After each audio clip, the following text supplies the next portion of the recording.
Mon très cher Albus Dumbledore et vous tous sorciers et moldus, bonjour. Aujourd'hui dans Lumos pour un moldu, nouvel épisode du marathon consacré aux 7 Horcruxes. Si vous n'avez pas encore regardé les 6 premières vidéos, nous vous invitons à le faire, les liens se trouvent en description. Alors si vous êtes prêts, commençons tout de suite par le 6e Horcrux, à savoir la cicatrice en forme d'éclair. Et il incombe à Lord Voldemort lui-même la charge de détruire ce 6e Horcrux.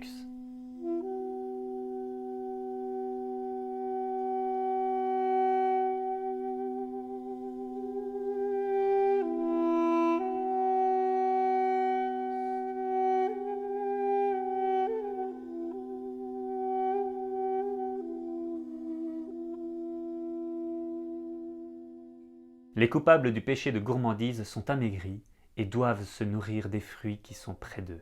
Avant toute chose, notons que la cicatrice en forme d'éclair sur le front d'Harry constitue le point de départ du questionnement identitaire de notre jeune héros. Aussi, il ne faut pas s'étonner de découvrir, à l'instant décisif de la lutte contre Voldemort, que la cicatrice se révèle également être l'ultime clé de compréhension de l'œuvre. C'est par cette cicatrice qu'Harry découvre la vérité sur la mort de ses parents, sur la prophétie de Trelawney qui est à l'origine de cette disparition, et enfin sur les desseins funestes de Dumbledore. Mais c'est également grâce à cette cicatrice qu'Harry parvient à pénétrer l'esprit de Lord Voldemort et de deviner ses projets et ses intentions. Pour ces raisons, Dumbledore estime préférable, lorsqu'Harry n'a encore qu'1 an, de laisser cette marque sur le visage de l'enfant, ce malgré la demande de McGonagall de faire disparaître cette cicatrice. Même si je le pouvais, je ne le ferais pas.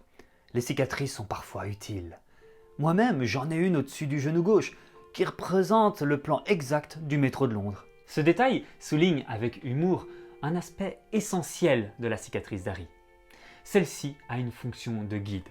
En effet, nous découvrons à la toute fin de la saga que la cicatrice d'Harry le guide vers son destin inéluctable. Le 7e tome de la saga révèle l'ineffable et la funeste vérité que renferme la cicatrice en forme d'éclair. Pour détruire le Seigneur des Ténèbres, Harry doit mourir, car une part de l'âme de Voldemort vit en lui à travers sa cicatrice. Mais ce n'est pas tout, car Harry doit mourir de la main de celui-là même qui est à l'origine de la marque. Mais revenons-en au début. Cette singulière cicatrice est à l'origine des premiers questionnements du jeune héros. Aussi loin que remontaient ses souvenirs, il avait toujours eu cette cicatrice, et la première question qu'il se rappelait avoir posée à sa tante Pétunia, c'était « Comment lui était-elle venue ?» L'auteur fait ainsi remonter l'origine de la cicatrice aux souvenirs les plus lointains que notre jeune héros en quête d'identité est en mesure de se rappeler. Or, ces questions furent systématiquement réprimées par les Dursley, car tout libre penseur vous diront, le questionnement est le premier pas vers l'émancipation intellectuelle. Ne pose pas de questions.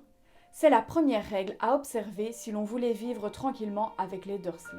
Il faut attendre l'arrivée de Rubeus Hagrid pour qu'Harry découvre enfin la vérité sur ses origines. Hagrid fait la lumière sur la cicatrice de Harry en lui révélant l'existence de celui dont on ne doit pas...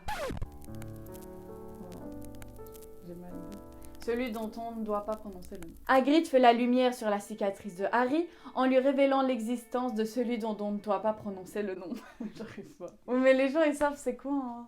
Celui dont Hagrid fait la lumière sur la cicatrice de Harry en lui révélant l'existence de vous savez qui.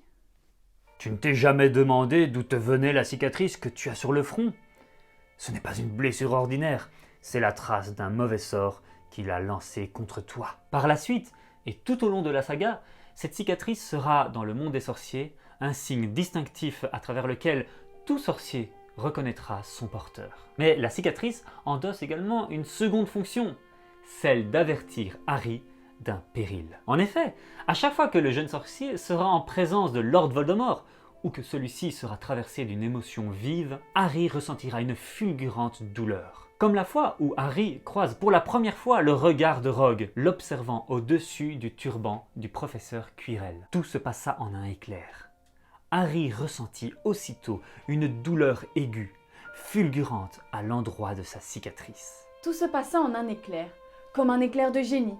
Une idée fulgurante traversant l'esprit d'Harry. La cicatrice en forme d'éclair représente en quelque sorte l'intuition qui saisit l'esprit du jeune héros. Harry associe dès lors ces douleurs, signes de mauvais présage, à Rogue. Il aura alors l'intuition que cet homme ne l'aime vraiment pas. Et même si la suite lui donnera raison, il s'agit malgré tout là d'une intuition, d'une sensation, car le dénouement de l'intrigue du premier tome révèle que cette douleur n'est pas due à la présence de Rogue, même si celui-ci le déteste en effet, mais bien à celle de Quirrell. Il ne faudra pas moins de 7 années à Harry pour parvenir à affiner cette aptitude particulière que lui confère sa cicatrice, transformant progressivement son intuition en raisonnement.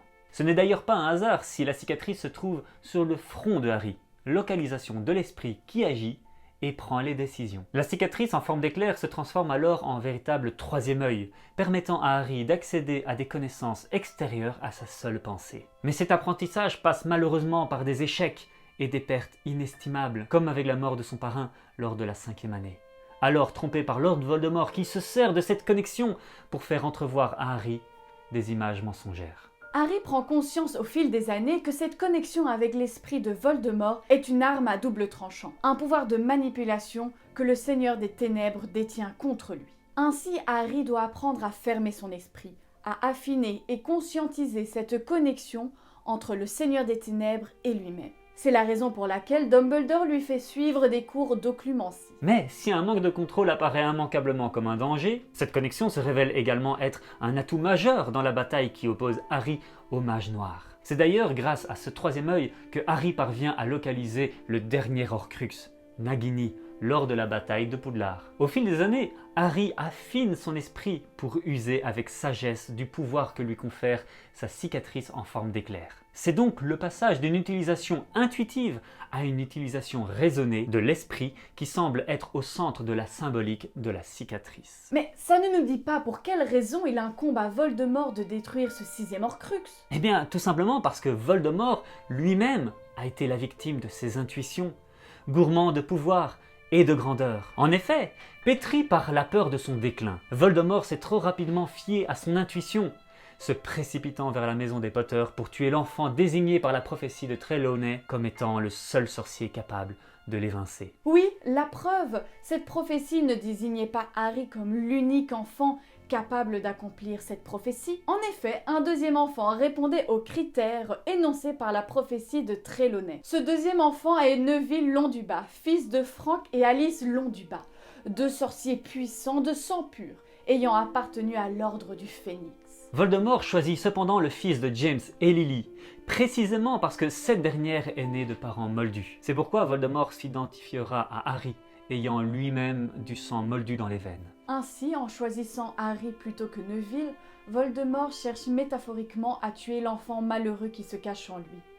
Voldemort mêle donc raison et émotion, ce qui cause sa perte.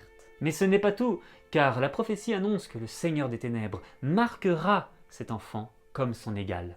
Cependant, celui-ci aura un pouvoir que Voldemort ignore. Cette cicatrice semble donc symboliser cette considération particulière, cette marque dont Voldemort témoigne pour l'enfant auquel il s'identifie. Il le désigne en quelque sorte comme son alter ego, son double négatif. Il le marquera comme son égal.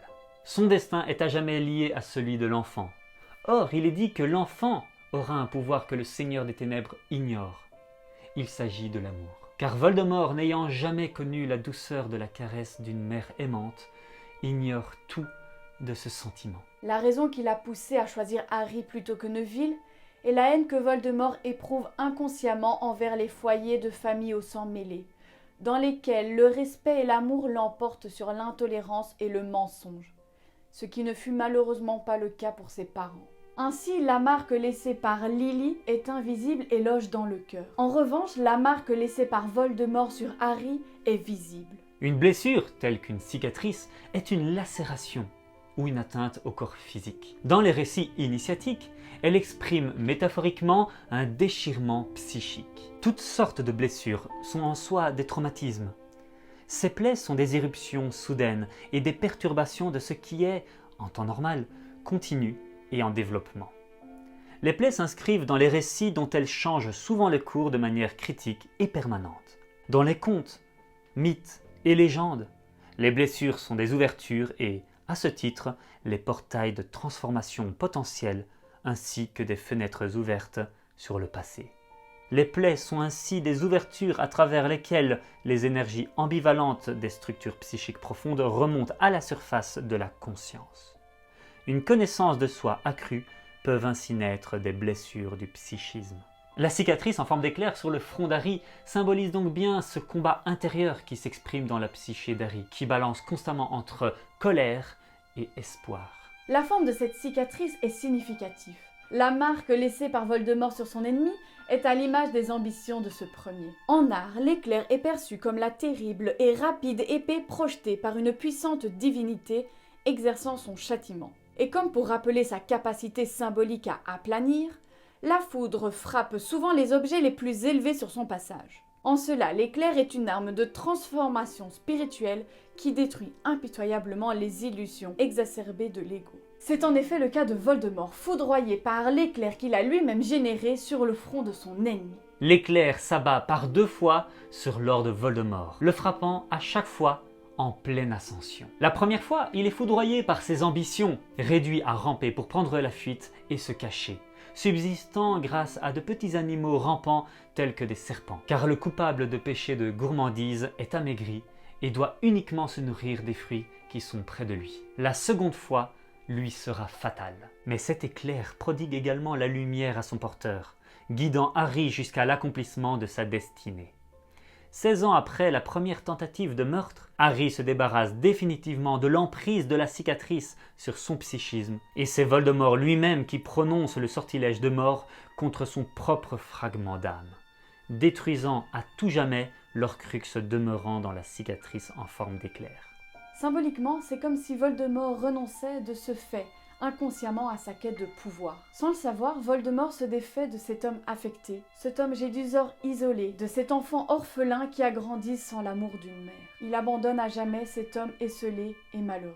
Harry prend alors conscience de cette séparation définitive entre lui et le Seigneur des Ténèbres. L'épilogue s'achevant sur ces mots, il y avait 19 ans que la cicatrice de Harry avait cessé de lui faire mal. Tout était bien. Pour toutes ces raisons, il incombe à Lord Voldemort la charge de détruire la cicatrice en forme d'éclair. Merci professeur Dumbledore pour vos enseignements. Et votre sagesse. Vous resterez à jamais dans nos mémoires et nos cœurs. Voilà, nous avons tenté de dire. Ainsi s'achève cette nouvelle vidéo du marathon Horcrux consacré à la cicatrice en forme d'éclair. Je rappelle enfin que l'interprétation d'un symbole reste personnelle et tutti quanti. Et si vous avez aimé cette vidéo, n'hésitez pas à la liker et à vous abonner à notre chaîne YouTube et Instagram. Et n'oubliez pas, le meilleur moyen de nous faire connaître est de parler de nous autour de vous. Et pour celles et ceux qui aiment la lecture, vous retrouverez toutes nos analyses et plus encore dans le livre officiel de Lumos pour un Moldu, Harry Potter et le secret des alchimistes.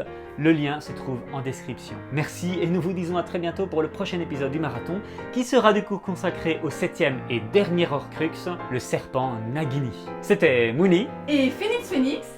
Nous sommes frères et sœurs dans Lumos pour un Moldu. Et n'oubliez pas qu'il vous incombe à vous tous la charge de détruire vos Horcrux personnels pour tendre vers une société plus juste. Alors faites la lumière en vous et restez digne en toutes circonstances. Gardez éveillé le sorcier qui sommeille en vous. Restez magique. Allez, tchuss les moldus. Allons découvrir le pop du jour. Oh, c'est Hagrid. C'est le baby. Rubeus Hagrid, à côté de sa petite amie. Harry doit mourir de la main de celui-là même qui est à l'origine de la marque. C'est trop triste. Et toi, tu te lèches les burnes pendant ce temps? Il se lèche les burnes quand je parle d'amour. Oh, il est beau. Eh mais attends, McGonagall n'a pas de burnes.